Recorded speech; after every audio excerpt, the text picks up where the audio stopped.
इस वक्त हम लोग मौजूद हैं गाजीपुर में। और गाजीपुर से इंडी अलायंस के कैंडिडेट जो कि पिछली बार बसपा से चुनाव जीते थे, लोकसभा पहुंचे थे, लोकसभा सांसद बने थे, अफजाल अंसारी इस वक्त हमारे साथ मौजूद हैं।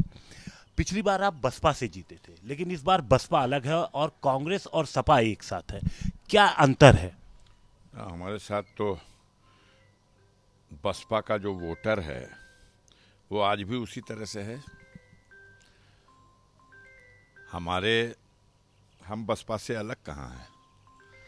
हम लड़ रहे हैं समाजवादी पार्टी के सिंबल से।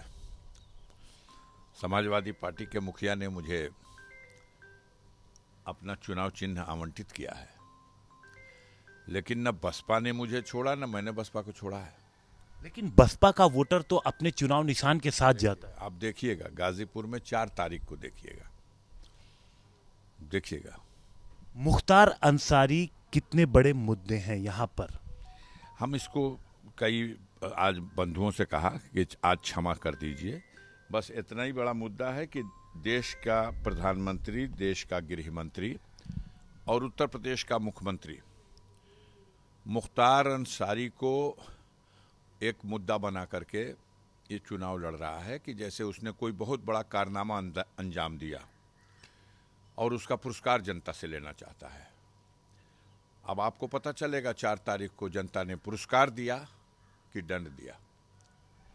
उत्तर प्रदेश, अगर हम पूरे उत्तर प्रदेश की बात करें तो क्या तस्वीर निकल के आएगी? क्या आप कह रहे हैं? नहीं, पूरे देश के पैमाने पर तस्वीर निकल के आ चुकी है। इंडिया गठबंधन की सरकार बनने जा रही है। वो जो सपना था 80 में 80, वो सपना चकनाचूर हो चुका है। मोदी जी को अपनी सीट बचाने के लाले पड़ रहे हैं। योगी जी को अपनी साख बचाना मुश्किल हो रहा है। 13 सीटें हैं लास्ट की, इसी में योगी जी की भी सीट है और मोदी जी की भी सीट है। देखिए, जनता फैसला करने जा रही है। पिछली बार क्या स्कोरिंग थी इस राउंड के चुनाव की आपको पता है। अब इस बार क्या होगी आगे देख लीजिएगा। 13 में से 11 बीजेपी थी।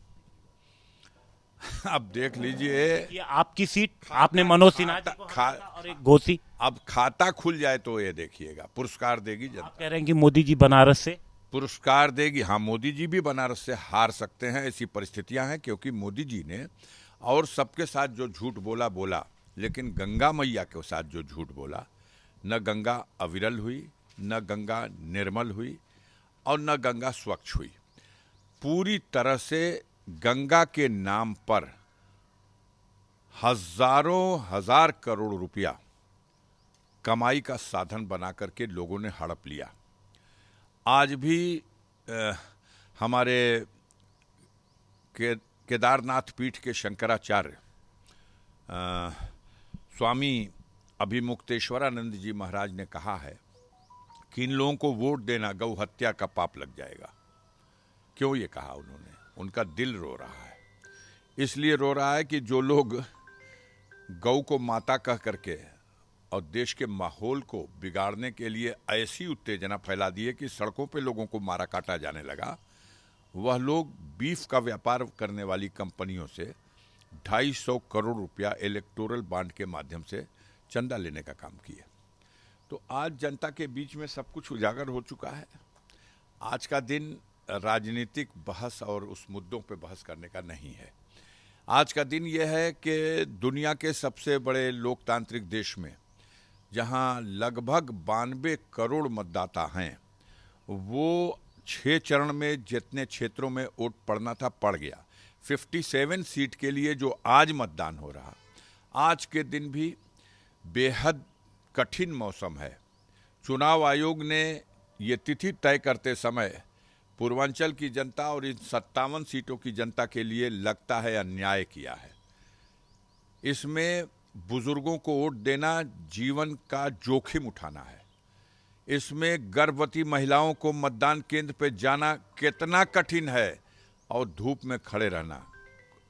कोई प्रबंध के नाम पर कुछ भी नहीं है। कितने मतदान कर्मी मर जा रहे हैं। क्या रिपोर्ट आ रही है, अगर अभी की हम बात करें आपके, क्योंकि वोट पड़ना तो शुरू हो गया? बहुत उत्साह है जनता में वोट के लिए और हिम्मत करके जाएंगे लोग मतदान केंद्र के। मेरी हाथ जोड़ करके विनती है आपके चैनल के माध्यम से, इस 57 सीट के मतदाताओं को कि इसे एक चुनौती मानिए, अपने देश के लोकतंत्र के लिए अपनी आहुति और अपनी पूजा मानिए और अपने मतों का इस्तेमाल कीजिए, अपना मतदान कीजिए। किसी भी दशा में पीछे मत हटिए, मतदान कीजिए।